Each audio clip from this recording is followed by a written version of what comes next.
Hi, welcome back to Menopause Chicks. Today is a very exciting day for me because I am welcoming back one of our most popular guests, Cathy McCann. Hi, Cathy. Hi.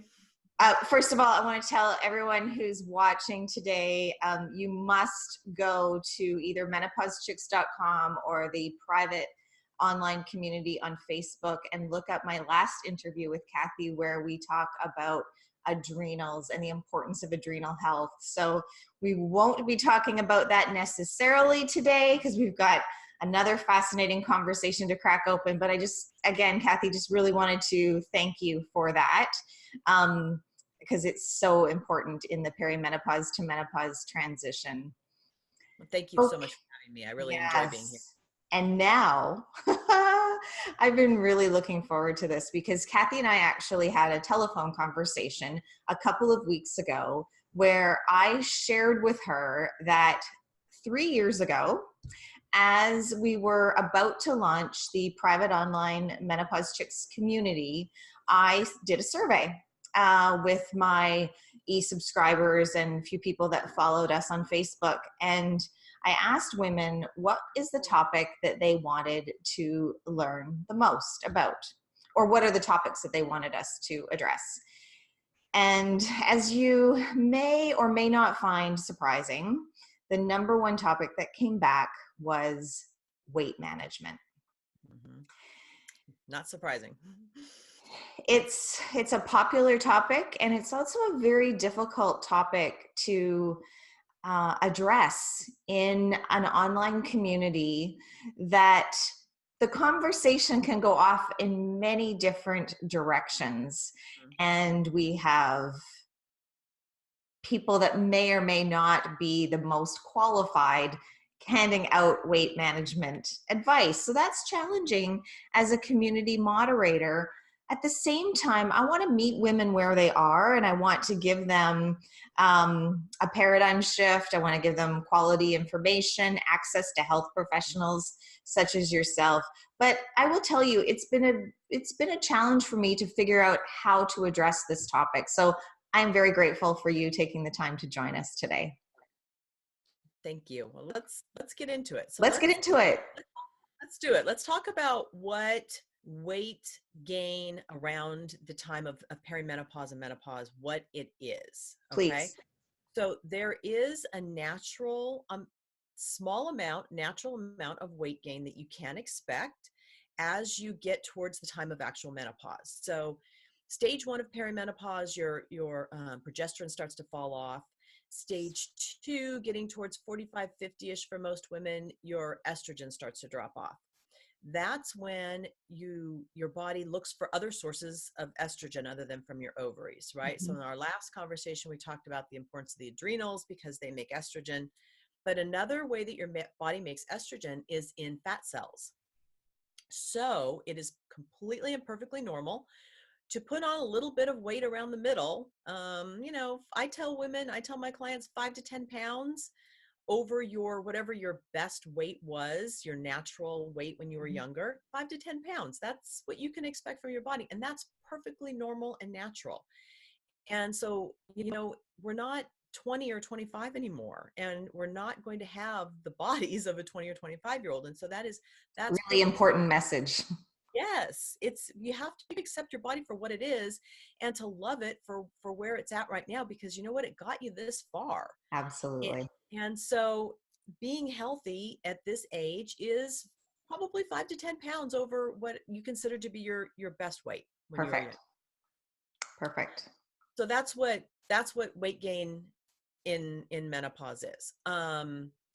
What it is not, and there's a lot of things that it is not, and I kind of group, most women fall into one of 3 groups. Okay. We've got group 1 are people who have been struggling with their weight their whole lives. Mm-hmm. Okay? You've got 20, 30, 40 pounds, whatever it is, up and down throughout your whole life. So it's not going to change now. You're looking at the same situation. Group 2 are women who who were maybe always thinner. Perhaps they were athletic, but had kind of a cruddy diet, but they got away with it because they were very active and had a fast metabolism. And so now that they may be slowing down a little bit in midlife, it's catching up. Okay. So that's group 2. It's probably, that's a smaller group. Mm-hmm. And group 3, which is the biggest group, and I think what most women fall into, are women that have an underlying health condition.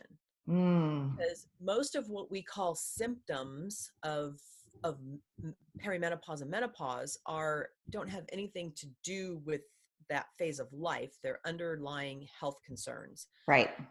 So you could have, gut dysbiosis, not absorbing nutrients and minerals properly. You're not getting enough nutrition because you have gut health issues. We could be talking about insulin resistance. It could be heavy metal toxicity. It could be, issues, detoxing. I mean, issues with your liver. There are so many different underlying health conditions that you could have that are causing inflammation in your body and that are leading to weight problems. And So, stress. and stress, absolutely. Hormone imbalances, right? Excess cortisol, Yeah. which can exacerbate the problems with with the sex hormones as well. Yeah. Can affect your thyroid. I mean, our entire um, hormone system is connected. And so it's really important to dig into what the underlying cause is, because it's not menopause. Okay. Other than that little bit that we talked about, that's not what it is. And so it's really not going to do you any good to just blame it on that. You need to dig into what the underlying causes are and what health concerns you may be having. Yeah, it's a fascinating transition, and I love how you have set this up for us because in the community, you're very familiar with the conversations that go on. We see a lot of women who show up in their late 40s and they're surprised Mm-hmm. by some of the changes. Yes. So part of what we can do today is eliminate or be proactive with that surprise. It's like, what if you knew that this was going to happen? And what if the women who were 5-10 years older than you, you saw them embracing, the health, the new shape of their body at this particular age? I mean, I'm not sure everyone's on the same page as me, and maybe I'll back up for a second. I mean, I used to surround myself. I worked in the magazine industry. I used to surround myself with magazines. It was my joy. And one of the other things that I do for joy is I go to the bathtub every night. So prior to December 2015, my bathtub was surrounded with magazine headlines that basically told me I was inadequate and needed to do something about Yes. my body, my family, the way I cook, like everything, right? And I was inspired through a couple of different sources, but on New Year's Eve, December 2015, I went to the bathtub, looked down at my body, and said thank you to it for the very first time. Mm-hmm. And since that day, I haven't had a magazine in the tub, and there are no more subscriptions. I can't expose myself to that and be an advocate for body positivity, and an advocate for, paying attention to how we eat, move, sleep, and manage stress. So I know that sometimes I get a lot of pushback when I try to introduce this, just more of you to love, or love the body that you have and be grateful for it, because, we're pushing against society and Oh, absolutely. decades of headlines. Well, and not only that, not only the media, but also our medical system, quite True. honestly, because we're diagnosed with perimenopause, right? Oh, you're in perimenopause. No, it's not a No, it's not a diagnosis. It's a phase diagnosis. of life. Yeah. There's nothing you need to be cured of. It's Yeah. just, it's a normal part of life. And men go through the same thing. Men Yes. go through this aging process, but we don't treat it like they have an illness. True. So, and I do the same thing. I mean, believe me, there are sometimes where I look down at like the wrinkly skin on my arm and I'm like, ooh, that old lady's arms get on my body. And then I try to reframe it and think, oh, you know what? How kind of cool is that? Because I mean, I don't know about you, but I'll tell you what, I have some friends who didn't make it this far. Okay. Absolutely. And you know what? I'm embracing every wrinkle. I'm I'm letting my hair go gray. I'm embracing every bit of it because you know what? I earned this. I You earned certainly did. and I'm proud of it. I'm proud that my body is strong and healthy and has gotten me this far in life. Okay, so I love those words, strong and healthy, Mm-hmm. because that is what we're advocating Yeah. about for today, right? And that's where this conversation can become frustrating when women start to talk about, I'm, gaining weight, and when's all the weight gain stop, and all of that. And we do better with like taking care of our cars or our houses, right? Yes. Like, I know you can't just love your car into infinity and it'll drive forever. You actually have to take care of it at various steps along the way. So can we talk about that Yes. and how we embrace Let's that? talk about that. Listen, Yeah. one of the things that I see a lot in my practice is fear of change. Okay. There's a lot of fear about making changes to your nutrition, making changes to your health care and the way that you do things. Okay. And I think that you have to remember that you need to love yourself the same way that, like you said, even taking care of your car, or if you have children, the way that you took care of your children. When your children were little, did you let them have ice cream for breakfast? You probably didn't. And why is that? Because it wasn't healthy for them. Mm-hmm. Okay. And it wasn't probably popular. They probably didn't like you when you didn't let them have the unhealthy things. So why do you not take that same care with yourself? Why do you not say no to yourself or be willing to make changes? Here's the thing. Anytime we're going to make any major changes in our lives, we want to make changes to, especially when it comes around food and nutrition and being healthier, there's a lot of self-identity that's wrapped up in that, right? Mm. I am the woman who doesn't like to cook and we go out, 5 nights a week. I am the woman who makes cakes and brings them, to every event, whatever it is. We have a lot of self-identity. And so our identity gets threatened even when it's a change that we know we need to make. Our self gets threatened because that's changing. And then are people still going to like us? Mm-hmm. How does that affect other people? Sometimes we'll even have people in our lives who sabotage that change because they don't want us to change because they don't want to change. They don't want us to stop drinking wine because that changes the relationship. Yeah, I totally. Absolutely, Yeah. absolutely. And food is just so important in our society, right? It's we have a lot of social things that are wrapped up around food, Yeah. going out to dinner or happy hours or brunches, whatever it is. There's a lot of our social activity that's revolving around food. And you can learn to make changes and be healthier without affecting those things. There are ways to do it. They don't have to be so drastic and dramatic. And that's one of the things I try to teach women is how to make the changes that are more subtle and eating better in a way that is not so dramatic. Because quite honestly too, if you're going on trying to diet away the excess pounds at this age, honestly, you could be making things worse and you could actually be imbalancing your hormones more. Mm-hmm. Okay. So we want to That's make really important. smaller changes, and it's not about dieting, it's about making healthy changes in your nutrition. it's Yes. it's it's different. It's totally different. And it's not about eliminating food groups entirely, right? Exactly, yeah, absolutely. I love this fear of change because I think you Mhm. probably nailed this conversation at the 30,000-foot level.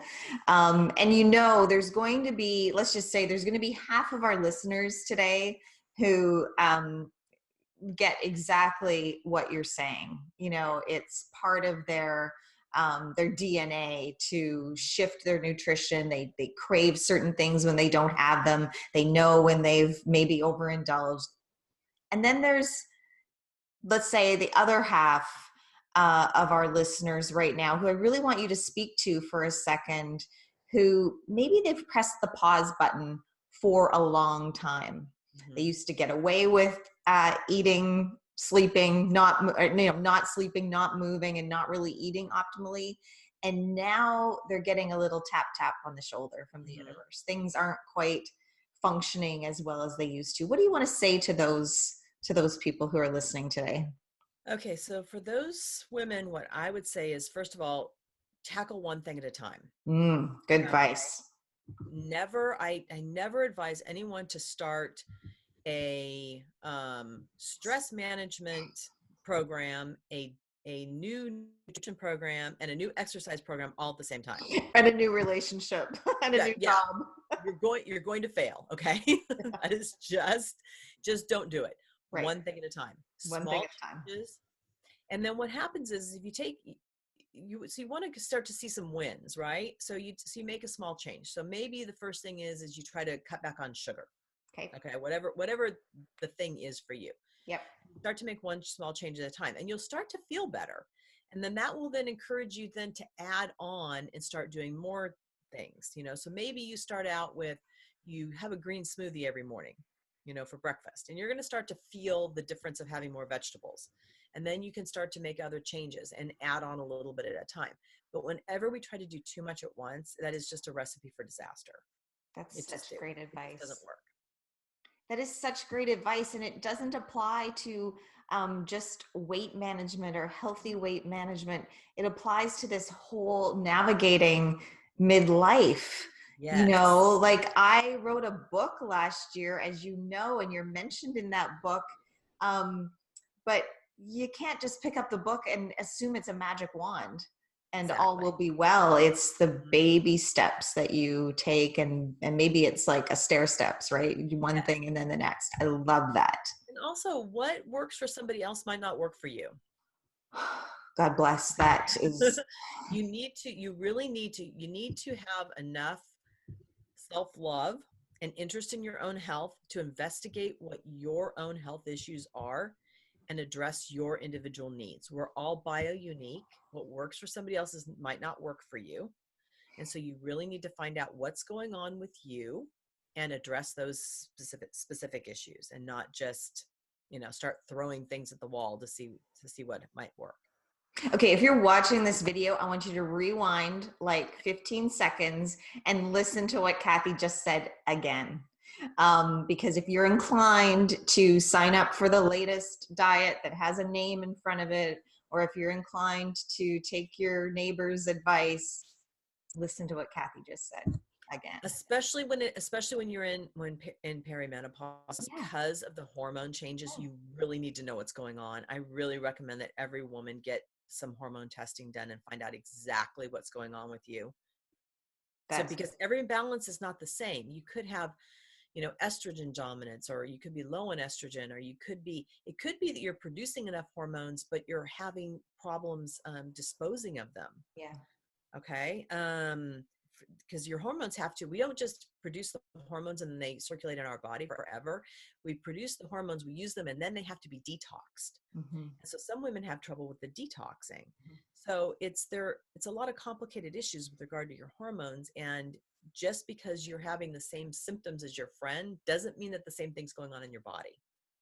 Beautiful. Beautiful. Okay, you know that I could probably have this conversation with you all day, but why don't we pause here and just tell us about the work that you do and how you work with women in midlife. Okay. So I am a certified nutritionist. I'm a functional nutritionist. So we look at the root cause. We're looking for the root cause of what's not going on, and instead of just trying to cover up symptoms. And I'm also a certified life coach, and that really helps me in coming into play in coaching women With regard to their motivation, that's one thing that I always try to really look at and get to the bottom of is what's motivating you to want to make change when if you come to me to to do some work around your health, and what is going to motivate you to make the change and stick to it, because everybody has a different way of addressing things, and some women need a little bit, more of an outside push, and some are more internally motivated, and so we try to get to the bottom of what's going to work for you. And it's not a one size fits all plan, so I meld these two things together so that we can work on not just the nutrition but also the stress and any other thing that might be happening in your life that is contributing to the things that you're experiencing. It's such a great and unique combination, life coach and nutritionist, but how perfect.